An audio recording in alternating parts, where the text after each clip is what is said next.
예수를 믿고 성령이 우리 가운데 들어오면요, 자녀되는 권세를 가지는 것입니다.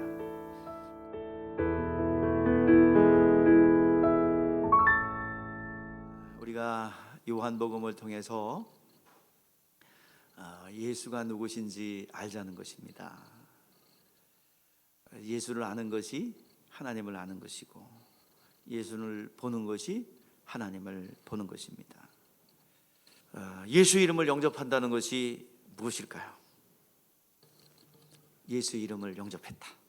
이게 뭘까요? 삭개오 오르는 사람이 있었어요. 그 여리고 사람이에요. 그는 세리장이기 때문에 좀 나이가 지긋이 들었을 겁니다. 어느 날 예수에 대한 소문을 들었어요. 마을을 지나간다는 소리를 듣고 꼭 어떤 분인가 만나고 싶었어요. 그곳 사람이기 때문에 어디로 지나가야 될지 노선을 잘 알기에 거기에 다 가봤습니다. 그랬더니 이미 사람들이 굉장히 많이 있어요. 그런데 삭개오는 키가 작아요. 그래서 나무로 올라가서 예수님이 어떤 분이신가 이렇게 사모함을 가지고 보고 있을 때 예수님께서 발걸음을 멈추셨어요. 그리고 삭개오야 내려오라, 내가 오늘 내 집에 유하여야 하리라. 그냥 만나주는 것뿐만 아니라 이름을 기억한 거예요. 삭개오야 내려오라. 사람들이 손가락질하고 알아주지 않는데 주님은 그를 알아보더라 이 말이에요. 그리고 기억해 주더라 이 말이에요. 그가 마음으로 주님이 어떤 분인가 알고 싶은 마음으로 마음 먹고 내가 만나야 되겠다는 의지적 결단을 할 때 주님은 만나주신 거예요. 사람들을 통해서 예수에 대한 소문을 들었지만 그는 성령의 증거를 받은 것입니다. 성령의 증거를 받으니까 예수님이 어떤 분인지 알게 되니까 그는 결단을 합니다. 예수님이 집에 거하실 때, 자기 안에 거하실 때 불편함이 없도록 모든 불협한 요소들을 다 제거합니다. 율법으로 돌아가겠다는 거지요. 하나님의 언약의 백성으로 나는 들어가겠다는 것이죠. 예수께서 선언합니다. 이 집에 구원이 이르렀다. 예수께서 이르시되 오늘 구원이 이 집에 이르렀으니 이 사람도 아브라함의 자손이로다. 인자가 온 것은 잃어버린 자를 찾아 구원하려 함이니라. 아브라함의 자손이라고 하는 것은 예수를 그리스도를 통하여 모든 인류가 이제 성령으로 하나님의 자녀가 될 것에 대한 약속의 성취를 얘기하는 거예요. 여러분, 예수 그리스도를 성령이 아니고서는 예수를 영접할 수 없습니다. 마가복음 1장에 보면요, 예수께서 마귀의 시험을 물리치고 이제 흑암에 사는 백성들을 구원하기 위해서 갈릴리로 가셨어요. 안식일에 회당에 들어가셔서 말씀을 가르치셨습니다. 가장 먼저 예수께서 말씀을 전하는데 듣는 사람 중에 귀신이 드러났어요. 나사렛 예수여, 우리와 당신과 무슨 상관이 있나이까? 우리를 멸하러 왔나이까? 나는 당신이 누구인 줄 아노니 하나님의 거룩한 자니이다. 예수께서 그들의 증거를 받아들이지 않고 꾸짖어 내보냈어요. 잠잠하고 그에게서 나오라 쫓아냈어요. 그때 이 영적인 세계로 움직였다는 것은 하나님이라는 얘기거든요. 귀신을 제압하는 것은 하나님이라는 얘기거든요. 그런데 다 놀라 서로 물어 이래 이는 어쩌민가? 권위 있는 새 교훈이라다. 더러운 귀신에게 명한즉 순종하는도다 하더라. 여기서 무슨 고백이 나와야 됩니까? 이는 하나님이십니다. 이는 하나님이십니다 라고 고백이 나와야 되는데 이는 뉘시기에, 또 마가복음 4장에 보니까 풍랑이는 바다를 향하여 주님께서 명령하십니다. 주님은 주무시고 계세요. 풍랑이 일었습니다. 배가 뒤집혀질 정도예요. 물이 막 들어옵니다. 예수님 살려주세요, 우리가 죽게 되었습니다. 예수님께서 일어나셔서 바람과 바다를 책망하셔 꾸짖었습니다. 그때 바다 잔잔해졌어요. 그때 역시도 자연 만물의 위에 계신 통치자 하나님을 발견해야 되죠. 그럼 무슨 고백이 나와야 됩니까? 당신은 하나님이십니다, 우리의 구원자이십니다 나와야 되는데 뭐라 그래요?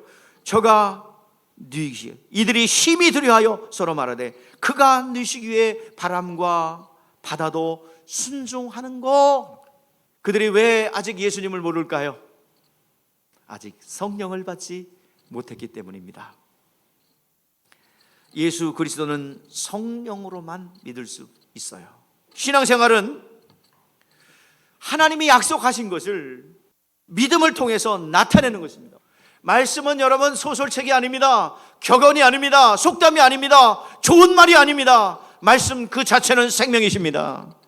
여러분, 내 영혼이 잘된같이 범사가 잘돼요. 영적인 근본적인 문제부터 하나하나 실타래같이 얽혀있는 영적인 문제들이 해결되는 그 한 해가 되기를 주의 이름으로 축복합니다. 예수를 유대인들은 그 유대인의 구원자로만 믿었어요. 이방인들은 절대로 구원받지 못한다고 생각했어요. 아브라함의 자손에게만 구원이 임한다고 생각했어요.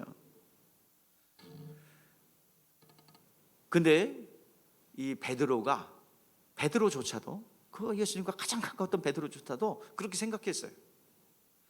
고넬료의 가정에 이 초청을 받아서 말씀을 전하는데, 말씀을 듣는 중에 그 이방인 고넬료 백부장이었던 그에게 복음을 영접하고, 아마도 그는 이달리아데라는 부대의 백부장인데 유대교를 믿어서 그 구제와 섬김이 하늘에 상달되어서 이제 복음으로 하나님께서 은혜를 준 것 같아요. 이방인의 전도의 첫 신호탄이라고 볼 수 있죠. 그가 말씀 듣는 중에 성령을 받아요. 그래가지고 충격을 받죠. 이방인들은 구원이 없는 줄 알았는데 이 사람들에게도 구원이 임하는구나. 이방인들에게도 구원의 길이 열렸구나. 이것을 깨달았어요. 자, 왜 베드로는 깨닫게 되고 다른 사람은 여전히 못 깨달을까요? 왜 스데반에게는 하늘문이 열려서 하늘 보좌에 계신 예수님을 보게 했는데 다른 사람에게는 안 열렸을까요? 하나님이 성령으로 일하는 자에게는 하나하나 깨닫게 하십니다. 일하지 않으면 하나님께서 알게 해주지 않습니다. 삶에서 믿음이 될 때 믿음의 분량만큼 그것이 영적인 실력입니다. 영권이에요. 영적 실력이라는 것은 다른 게 아니에요. 하나님을 의지할 수 있는 능력이에요. 영적 실력은 하나님을 의지하여 기도할 수 있고 하나님이 역사하시고 능력이 나타납니다. 이게 영적 실력이에요. 여러분, 복음이 이방인에게로 전해질 것에 대해서 이미 예언됐어요. 어디에 예언됐냐면 창세기 17장에 아브라함을 통해서 예언했어요. 아브라함의 이름을 아브람에서 아브라함으로 바뀌면서 너는 열국의 아비가 될 것이다. 많은 열국의 사람들이 너는 너의 신앙을 본받을 것이다. 이 예언을 했고 그 예언대로 이제 하나님께서 일하시는 분입니다. 그래서 이방인을 구원할 것에 대해서 이미 예언을 했고 지금 그 과정을 이루어가는 과정이 성경입니다. 이제 하나님의 자녀가 돼서 예수를 믿고 성령이 우리 가운데 들어오면요, 자녀되는 권세를 가지는 것입니다. 그때부터 여러분들 권세를 사용해야 됩니다. 기도가 상달되고 예수 그리스도의 부활의 증인의 삶을 살고 하나님의 자녀로서 양육하고 교통하고 하나님을 알게 되는데, 이제 행함이 없는 믿음은 죽은 믿음이다. 그러니까 우리가 경험되어지고 그 믿음은 경험되어지고 또 하나님의 일하심의 현장을 체험할 때, 자녀됨의 권세를 사용할 때 이제 그곳에 능력이 있는 것입니다. 자, 이름이 뜻이 뭐예요? 예수의 이름의 뜻이. 자, 그 마태복음 1장 21절에 자기 백성을 죄에서 구원할 자. 또 그 이름은 23절 말씀해 보니까 임마누엘이라 하라. 하나님이 영원히 우리와 함께 계시다. 그러니까 연결하면 뭐야? 예수 이름 무슨 이름이야? 구원의 이름, 용서의 이름이지요. 그 이름을 영접하는 자, 하나님의 자녀가 되는 권세를 주는 용서의 이름, 구원의 이름입니다. 그 이름은 어떤 이름이에요? 임마누엘 하는 이름입니다. 우리와 영원히 함께하는 이름입니다. 사랑이 없으면 아무 소용없다는 말이 있어요. 그건 억지로 막 안 되는데 사랑하라는 말이 아니에요. 사랑받는 사람이, 받은 사람이 남들을 사랑할 수 있습니다. 예수의 생명이 들어가 있고 있으면 성령의 보증함이 있고 진리와 성령으로 주님 명하신 길을 갈 수 있습니다. 새 계명을 주노니 내가 너희를 사랑한 같이 너희도 서로 뭐하라? 사랑하라. 이거는 뭐예요? 결론으로 말하면 우리는 죽어줄 수 없습니다. 다른 사람을 위해서. 그래서 죽어주신 분을 소개하는 거예요. 이게 사랑입니다. 진짜 사랑이에요. 예수의 이름이 우리 안에 임음으로 우리가 하나님의 자녀가 되었고, 이제 그때부터 하나님은 우리가 하나님의 자녀로서 우리를 양육합니다. 자, 언제 우리를 하나님의 자녀로 예정하셨나요? 자, 결론을 말하면 창세 전부터 예수 안에 들어. 이건 예정론이 아니에요. 에베소서에 얘기하는 것은 예정론이 아니라 예수 안에 들어온 자들을 다 구원하겠다는 신적 작정입니다. 이게 이제 잘못하면 예정론이 됩니다. 근데 그 신적 작정을 우리에게 예언해 주셨어요. 우리가 약속대로 하나님의 자녀가 될 수 있었던 것은 그 예언의 말씀이 창세 전부터 약속되어졌고, 그리고 우리에게 나타난 바 된 것입니다. 우리가 하나님의 자녀가 되었어요. 하나님의 자녀가 된 이유가 뭡니까? 자, 로마서 8장에 말씀하고 있어요. 우리는 무서워하는 종의 영을 받은 자들이 아니라 양자의 영을 받아 아바, 아버지라 부를 수 있느니라. 즉 예수 그리스도의 생명의 말씀을 받아 아바, 아버지라 부를 수 있는 것입니다. 자녀의 권세는 무엇입니까? 예수의 이름으로써 기도함으로 하늘의 권능을 사용할 수 있어요. 하늘의 군대를 사용할 수 있습니다. 히브리서 1장 14절 말씀에 보면 모든 천사는 섬기는 영으로서 구원받은 상속자를 위하여 섬기라고 보내심이 아니냐. 우리에게는 예수의 이름이 있죠. 그 이름은 누구의 이름입니까? 아버지의 이름이에요. 우리에게 주셨어요.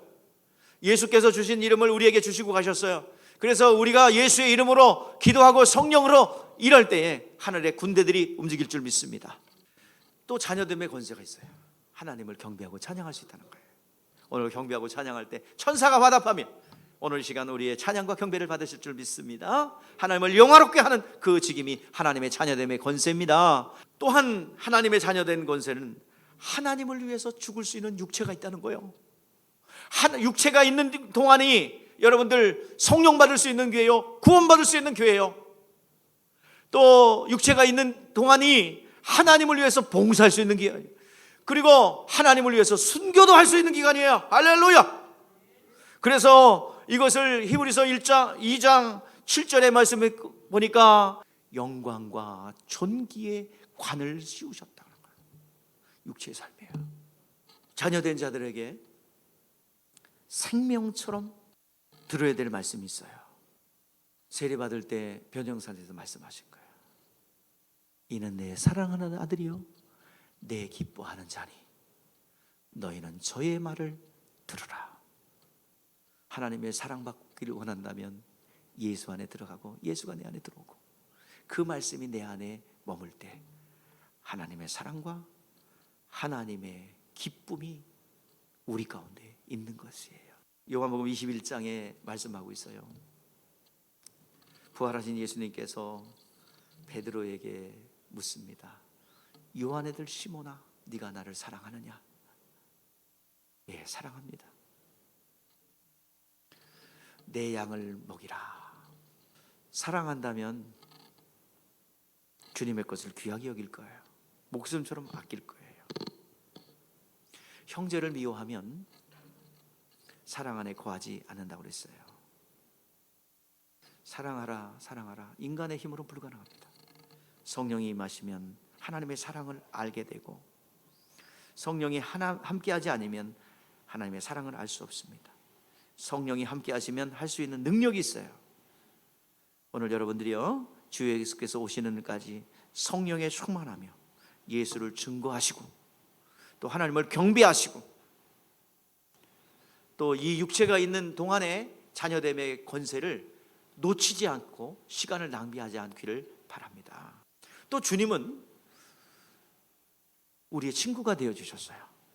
가장 친한 친구가 어떤 친구래요? 자기 목숨을 내어준 자는 가장 친구래요. 우리를 친구 삼아주셨습니다. 우리를 위해서 죽어주셨어요. 여러분들 주님의 친구입니까? 그렇다면 우리 친구를 위해서 목숨을 버려야 되지 않겠습니까?